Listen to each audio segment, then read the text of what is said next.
સાવલીમાં ઉભરાતી ગટરોની કાયમી સમસ્યા. સાવલી નગરના અનેક વિસ્તારોમાં ઉભરાતી ગટરોના કારણે ચોમાસાની ઋતુમાં ભયંકર રોગચાળો ફેલાવાની ભીતિ સાથે કેટલાક વિસ્તારોના જીવતા નગરજનો વડોદરા જિલ્લાના સાવલીમાં માતા ભાગોળ, નાની પરબડી, વડોદરા ભાગોળ, લાહોરી વગા, સિહોરા ભાગોળ સહિત મુખ્ય બજારમાં ઉભરાતી ગટરોનું દુર્ગંધવાળું દૂષિત પાણીની સમસ્યા કાયમી થઈ પડી છે. સાવલી નગરના સિહોરા ભાગોળ વિસ્તારમાં પણ 15 દિવસથી ગટરો ઉભરાઈ રહી છે અને સ્થાનિકોને વગર વરસાદે દૂષિત પાણીમાંથી પસાર થવું પડે છે.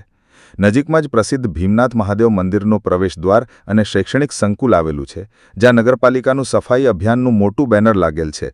ત્યાં જ કચરાનો ઢગલો કરાય છે. સ્થાનિક મહિલાઓએ અમારી રજૂઆત પાલિકાને વારંવાર કર્યા છતાં કોઈ વ્યવસ્થા કરતી નથીનું જણાવેલ. દુર્ગંધ મારતું દૂષિત પાણીના અવિરત પ્રવાહ પાસે રહેતી મહિલાની એક દીકરી બીમાર થતાં સાવલીના સરકારી દવાખાને સારવાર હેઠળ છે અને આ વિસ્તારમાં ભયંકર રોગચાળો ફાટે એવી ભીતિ સેવાઈ રહી છે. આશા ન્યૂઝ ગુજરાતી રિપોર્ટર સૈયદ મુસ્તાક અલી, સાવલી, વડોદરા.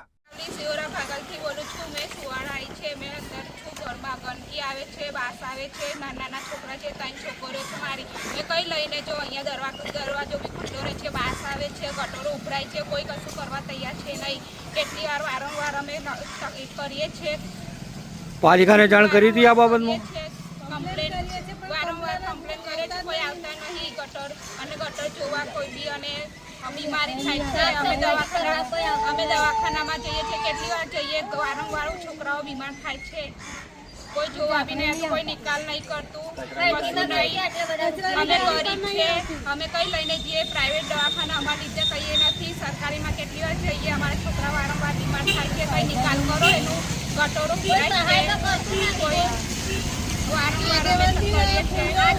અમે અમારે ઘરોમાં ગટર ઉભરાય છે. 15 દિવસ થયું, કોઈ કશું કરતું નથી. 15 દિવસથી આ ગટર ઉભરાય છે. સભ્યને કહીએ છીએ અમે, તોય કોઈ કશું કરતા નથી. મારી છોકરી 15 દિવસ 2-4 દિવસથી બીમાર છે. એના જન્મોત્રીમાં દાખલ કરી એને બોટલ ચડાવે છે. કોઈ કશું કરતા નહીં. આ ગંદકી બહુ જ થઈ ગઈ છે. અહીં આસપડોશમાં બી હોય, કોઈને નડે છે. આ બધા બીમાર થઈ જાય છે. મારા 4 છોકરા છે.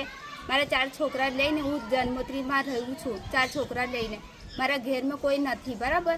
તો મારા 4 છોકરા લઈને હું એકલી રહું છું. મારી ઘેર આવીને બી ઘરનું કામ કરું છું ને પછી છોકરી જોડે જઉં છું દવાખાનામાં. તો આ કોઈ કશું કરતા નથી. એને નિકાળ કાઢો તમને કશું પણ. તમારું નામ? પરવીનબેન.